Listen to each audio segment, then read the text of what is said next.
Good morning, students. This is Ma'am Spring in our English classes.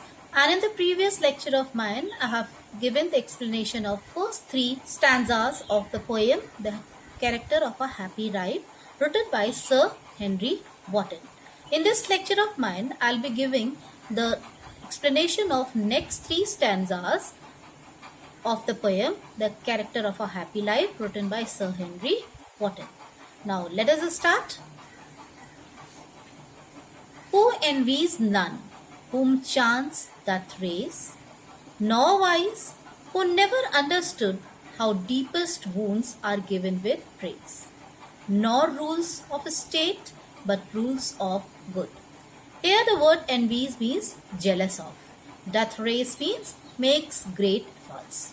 Vices all bad things, and wounds are the injuries.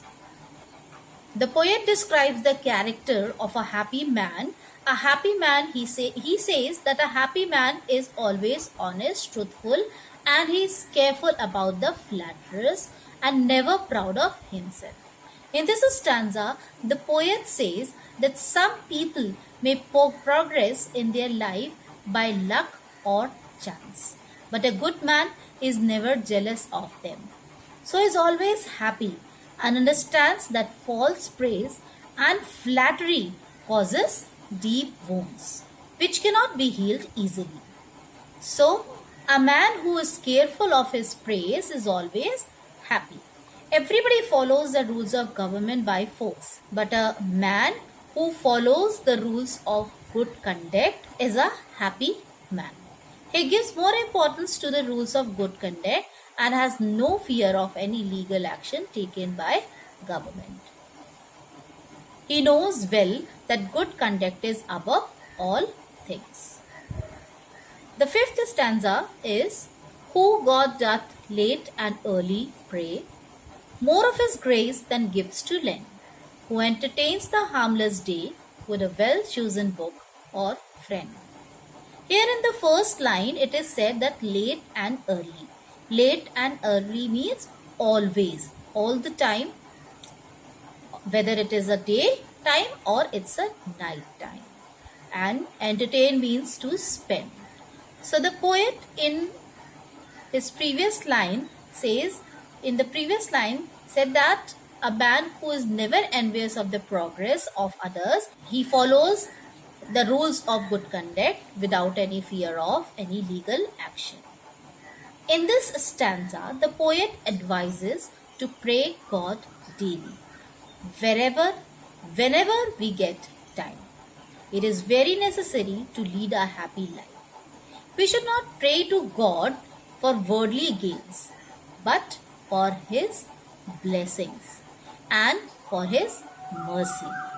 A man should not give harm to any kind to anybody and at any time in the whole day, but he should pass his time either in reading the good books or in the company of religious and pious people. Such a man will lead a happy life. Now come to the last stanza of this poem, which is an important stanza from the point of view of your exams. So be careful and listen it carefully. This man is free from servile bands of hope to rise or fear to fail, Lord of himself, though not of lands, and having nothing, he hath all. The man is free from servile bands. Servile means slave-like or bands that binds together. Here the hope to rise or to do progress. Fear to fall, fear of failures.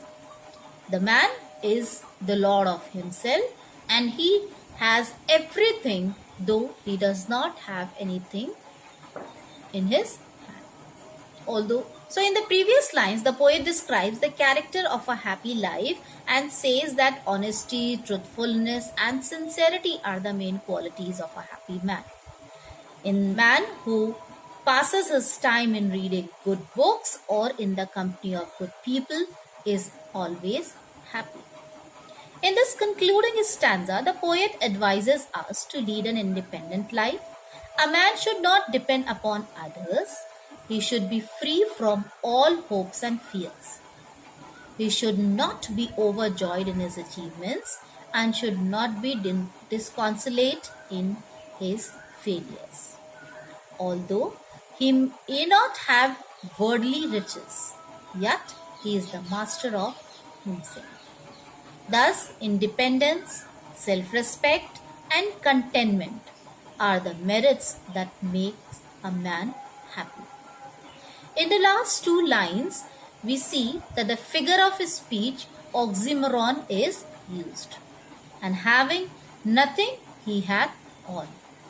And I've already told you that in the first stanza of this poem, metaphor figure of speech is used, where it is written that whose armor is his honest thought. This is all about the explanation of this poem, and now you will be writing the central idea of your own. And if you have any problems or any query, you can ask me by writing it in the comment box.